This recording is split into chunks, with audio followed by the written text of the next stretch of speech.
গত রমজানে ঈদুল ফিতর উপলক্ষে আপনাদের সাথে পরিষ্কার পরিচ্ছন্ন পরিবেশে ভেজাল মুক্ত লাচ্চা সেমাই তৈরির রেসিপি শেয়ার করেছিলাম। আলহামদুলিল্লাহ, অনেকেই আগ্রহ নিয়ে ভিডিওটা দেখেছেন। কেউ কেউ জানিয়েছেন বাসায় লাচ্চা তৈরির পর ব্যবহৃত অনেক উপাদান বেঁচে যায়, এগুলো কিভাবে কাজে লাগানো যায় সেটা নিয়ে যেন একটা ভিডিও তৈরি করি। সত্যি তো, এত তেল, ঘি, বাটার, কর্নফ্লাওয়ার কি ফেলে দেওয়া যায়? এমন অপচয় অবশ্যই নয়। আসুন দেখা যাক বেঁচে যাওয়া উপাদানগুলো দিয়ে কত সহজে চমৎকারভাবে বানিয়ে ফেলা যায় চা বা কফির আড্ডায় পরিবেশনযোগ্য মজাদার সুস্বাদু কুকিজ বা নিমকি।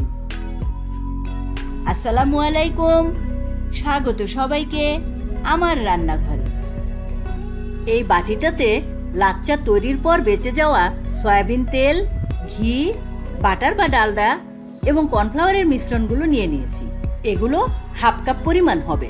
আর এই প্যানটাতে আছে লাচ্চা ভাজার পরে বেঁচে যাওয়া তেলগুলো। এবার এতে ময়দা নিয়ে নিচ্ছি 1 কাপ পরিমাণ,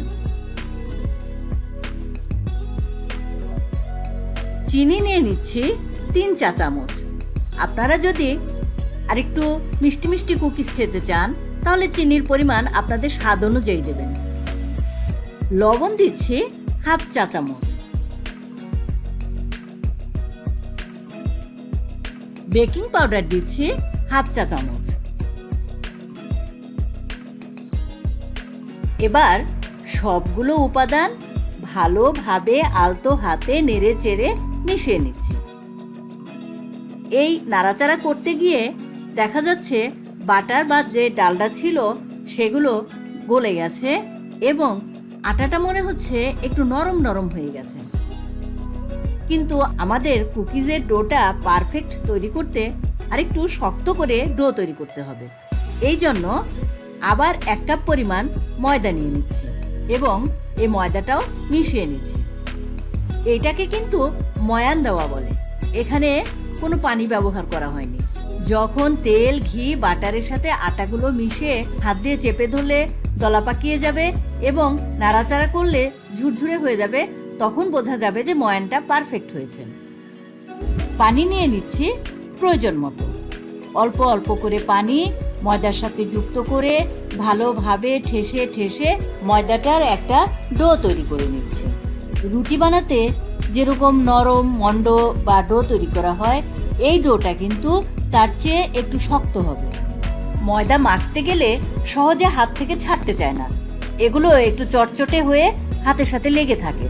বারবার করে ঠেসে ঠেসে মেখে ডোটা তৈরি করে একটা ঢাকনা দিয়ে ঢেকে রাখবো 15 মিনিট সময় পর্যন্ত। এরপর একটা ডিম নিয়ে নিচ্ছি। ডিমটা ভালোভাবে ফেটিয়ে নিচ্ছি। এই ডিমটা কুকিজগুলোর উপরে ব্রাশ করে দেব। এতে কুকিজের কালারটা কিন্তু চমৎকার হবে।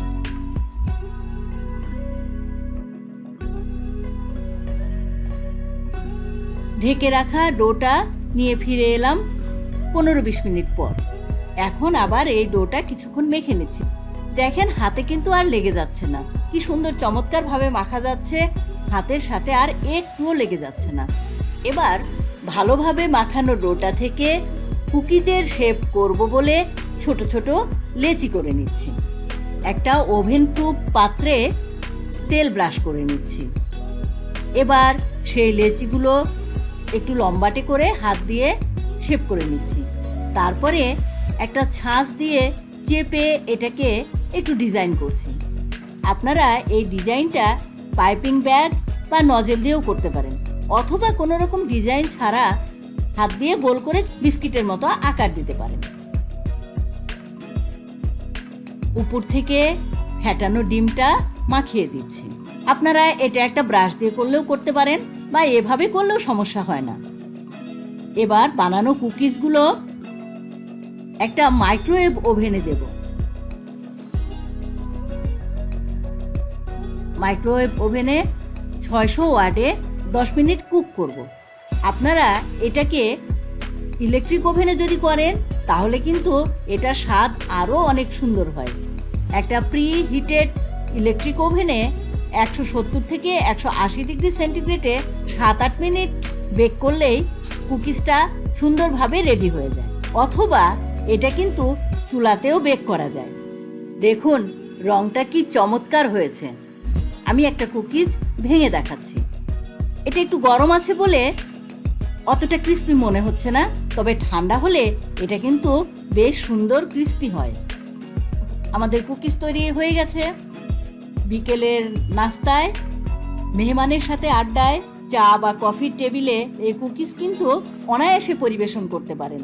লাচ্চা তৈরির পর যে উপাদানগুলো নিয়ে চিন্তা করছিলেন কি করা যাবে, সেই উপাদানগুলো দিয়ে দেখুন কত সহজে চমৎকার একটা নাস্তার আইটেম তৈরি হয়ে গেল।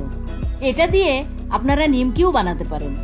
যে নিমকির রেসিপিটা, এই ভিডিওটা বড় হয়ে যাচ্ছে বলে আমি পরবর্তী ভিডিওতে রেসিপিটা নিয়ে আসব। ঠিক এই ডোটা থেকেই নিমকি তৈরি করা যাবে। আশা করি আপনাদের ভালো লাগবে। এভাবে তৈরি করে দেখুন এবং আমাকে কমেন্টসে জানাবেন প্লিজ।